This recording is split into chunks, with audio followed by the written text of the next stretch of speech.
안녕하세요. 은혜샘교회 성도 여러분, 최선종 목사입니다.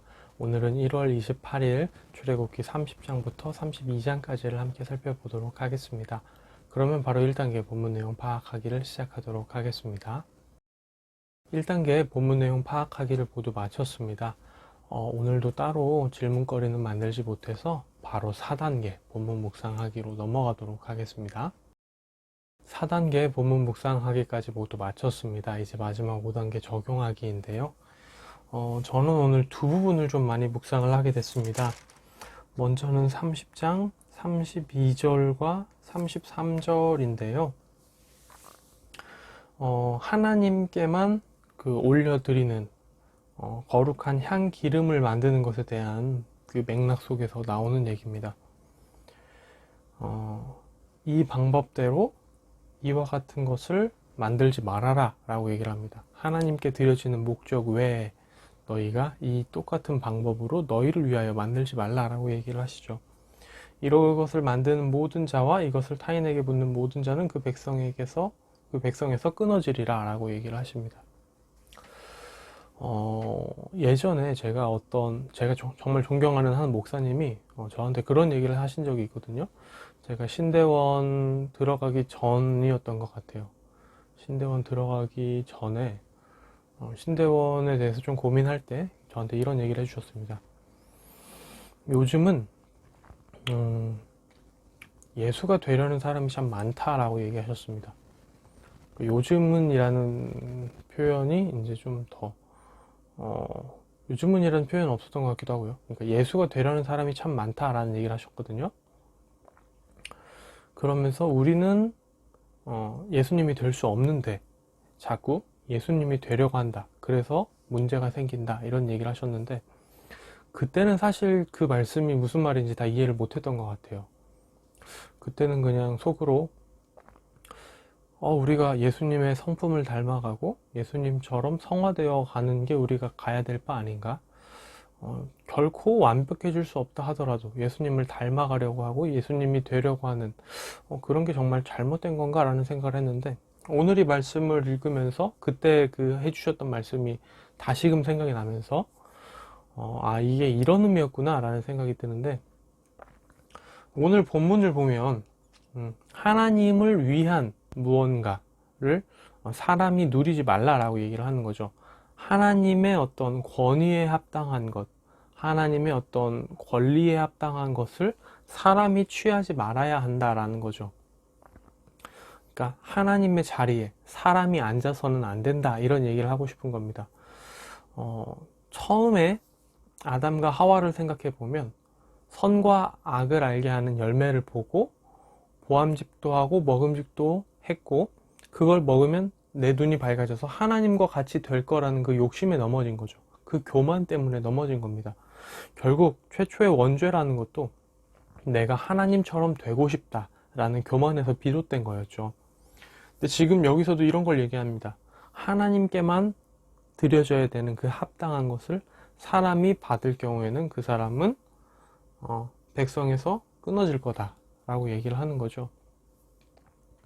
마치 에덴 동산에서 추방당했던 것처럼 아담과 하와가 에덴 동산에서 추방당했던 것처럼 하나님의 것, 하나님이 누리셔야 할 것을 사람이 탐할 경우에는 백성에서 끊어지게 될 것을 얘기를 하고 있습니다. 이 본문을 보면서 그때 그 목사님이 하셨던 말씀이 생각이 나는 게 그 목사님이 의도하셨던 말은 이거였던 것 같아요.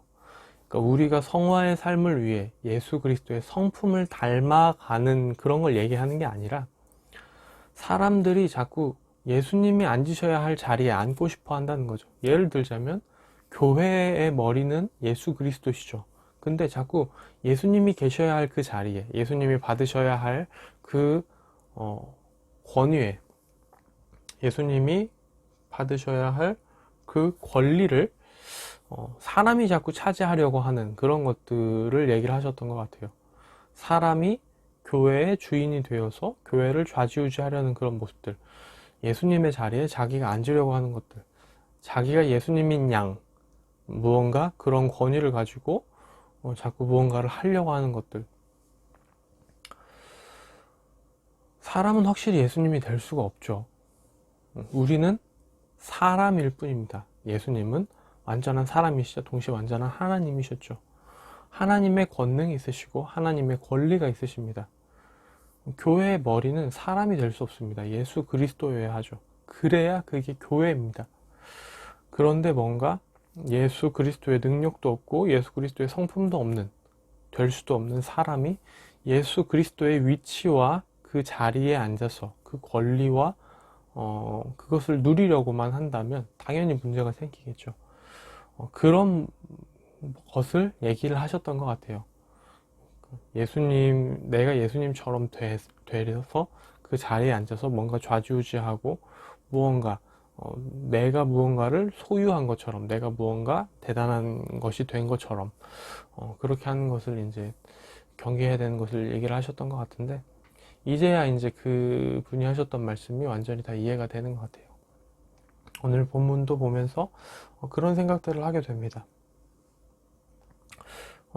이게 단순히 이제 향에 대한 것만 적용되는 게 아니죠. 좀 더 일반적으로 얘기를 하자면 마땅히 하나님께 가야 할 영광을 사람이 취하는 것도 여기에 포함이 될 거고요. 그러니까 하나님의 것을 하나님에게 온전히 돌리지 않는 것도 다 포함이 되겠죠. 제가 몇 번 나눴던 것 같은데 저는 목사가 되고 좋은 게 없는 것 같아요. 늘 부담감이 있습니다. 목사니까. 그런 생각들과 그런 부담감을 많이 가지고 있는데, 한편으로는 이 부담감이 되게 저한테는 좋은 안전장치이겠다라는 생각도 들었습니다. 이런 게 없다라고 한다면 오히려 더 이제 뭐라도 된 것처럼 생각을 하면서 교만해질 수 있잖아요.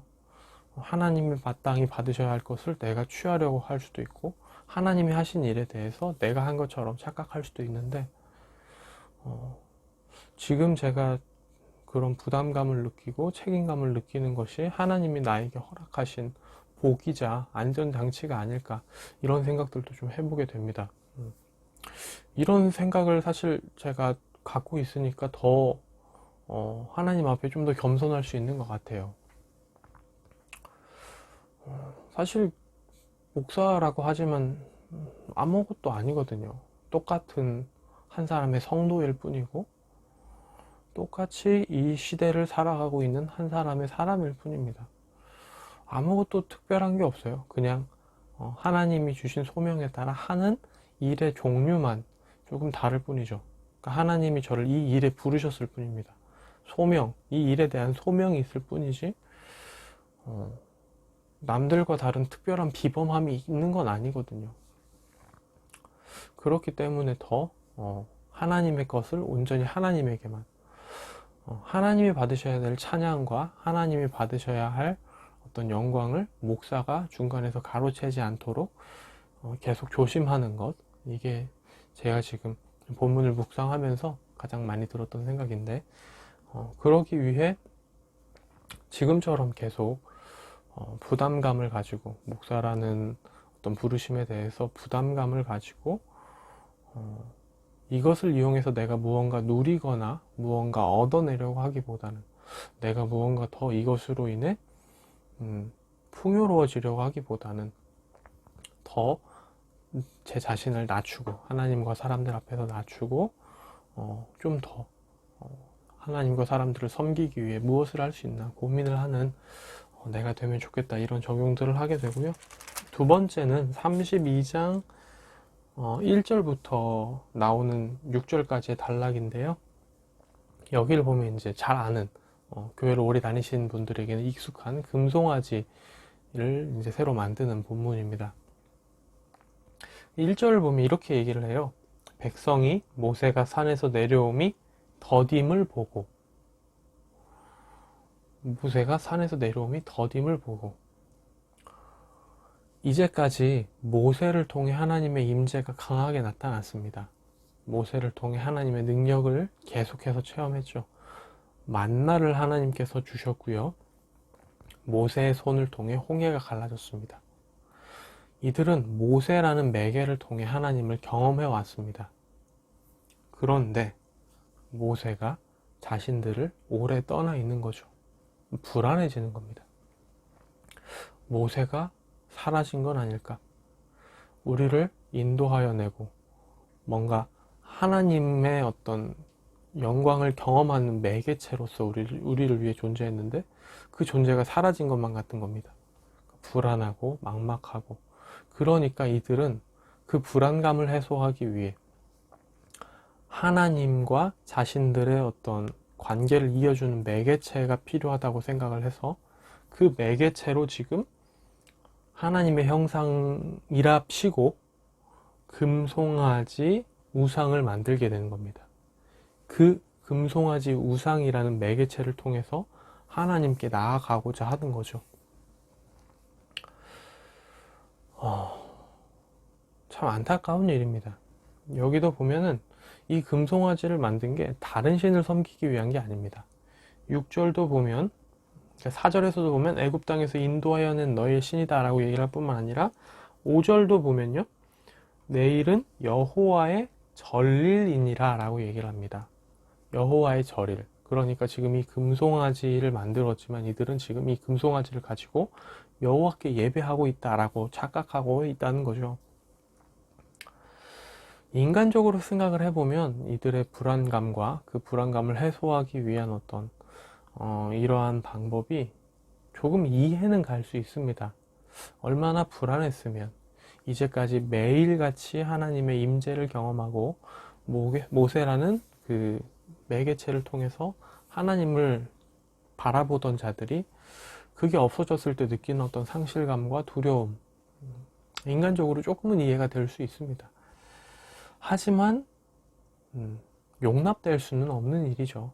그렇기 때문에 우리가 32장을 쭉 볼 때 이런 일을 벌였을 때 그 결과도 우리가 바라보게 됩니다. 참 조심해야겠다는 생각을 합니다. 때로는 하나님의 임재가 좀 멀리 있는 것처럼 느껴진다 할지라도 우리 마음대로 무언가 그 매개체를 대신하려고 하면 안 된다는 거죠.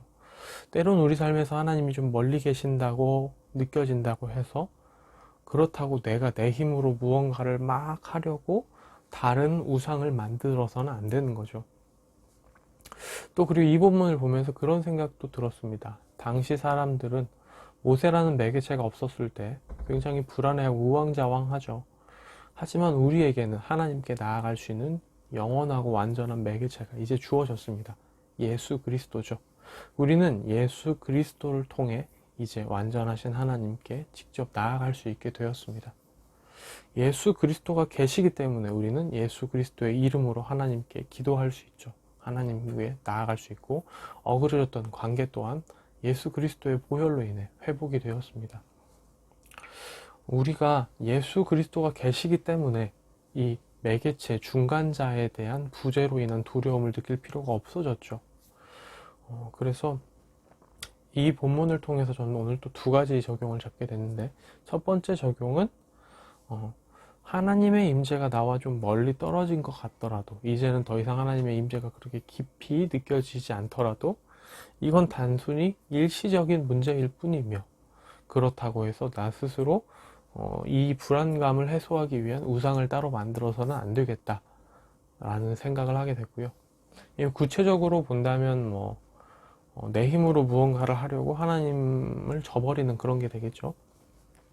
그리고 두 번째로는 이제 예수 그리스도에 대한 감사입니다. 예수 그리스도께서 우리를 위한 매개체와 중간자로 계시기 때문에 우리는 하나님께 자유롭게 언제든지 예수 그리스도 이름으로 나아갈 수 있게 됐으니까요. 그 사랑과 그 희생, 그리고 우리를 향한 그 모든 것을 감사하는 마음 가운데 오늘을 살아가야겠다, 이런 조용들을 잡게 됩니다. 네, 그러면 오늘의 큐티는 여기서 마무리가 되고요. 내일 다시 뵙도록 하겠습니다. 안녕히 계세요.